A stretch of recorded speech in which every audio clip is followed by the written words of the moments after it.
শহরের ঝলমলে রাস্তায় তাকালে মূলত ব্যস্ত নগরের তরুণ মুখগুলোই আমাদের চোখে পড়ে। ক্যাফে, শপিং মল, অফিস পাড়া আর ডিজিটাল স্ক্রিনের নীল আলোয় যে প্রাণচঞ্চল জীবন, সেটিকেই আমরা জীবনের মূল স্রোত বলে ধরে নিই। তবে বাস্তবতা কি আসলেই তাই? মানুষের আলোহীন, আশাহীন, আনন্দহীন ঘরগুলো যেন শহরের মানচিত্রেই নেই। ছোট ছোট সেই ঘরে দিনরাতের পার্থক্য মুছে যায়। সূর্যের আলো ঢুকলেও সেখানে যেন পুরোটাই রাত। বিশ্ব প্রেক্ষাপটে এক নীরব মহামারী, যার নাম একাকিত্ব বা লোনলিনেস। উন্নত বিশ্বজুড়ে সিলভার ইকোনমি নিয়ে আলোচনা হলেও প্রবীণদের মানসিক স্বাস্থ্যের বিষয়টি এখনও যথাযথ গুরুত্ব পায়নি। বিশ্বজুড়ে জনসংখ্যা দ্রুত বার্ধক্যের দিকে যাচ্ছে।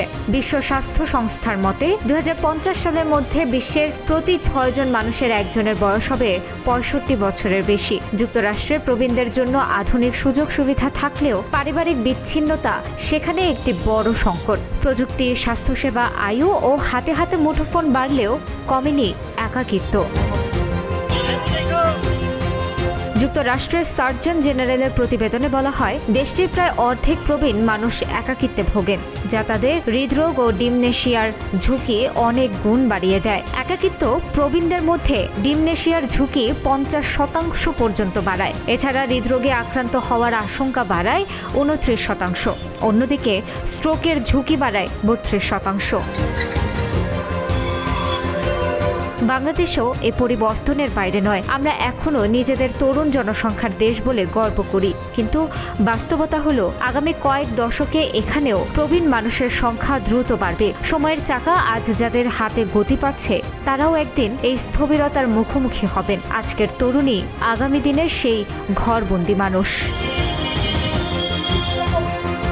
বাংলাদেশে একসময় যৌথ পরিবারের সংস্কৃতিই ছিল প্রবীণ বয়সের প্রধান ভরসা, কিন্তু নগরায়ন ও জীবিকার প্রয়োজনে ছোট পরিবারের সংখ্যা বাড়ছে। প্রবীণেরা শুধু শারীরিক অসুস্থতায় নয়, বরং অপ্রয়োজনীয়, অপ্রাসঙ্গিক, অগুরুত্বপূর্ণ কিংবা অতিরিক্ত হিসেবে বিবেচিত হওয়ার মানসিক যন্ত্রণায় ভোগেন। আজকের তরুণেরাই আগামী দিনের প্রবীণ। তাই এখনই উদ্যোগ নিতে হবে, যাতে শহরের অদেখা রাতগুলো আবার আলোয় ভরে ওঠে। আজকের তরুণরা যদি প্রবীণদের হাত ধরে আলোতে নিয়ে না আসেন, তবে তারাও হয়তো বাতির নিচে দেখবেন অন্ধকার।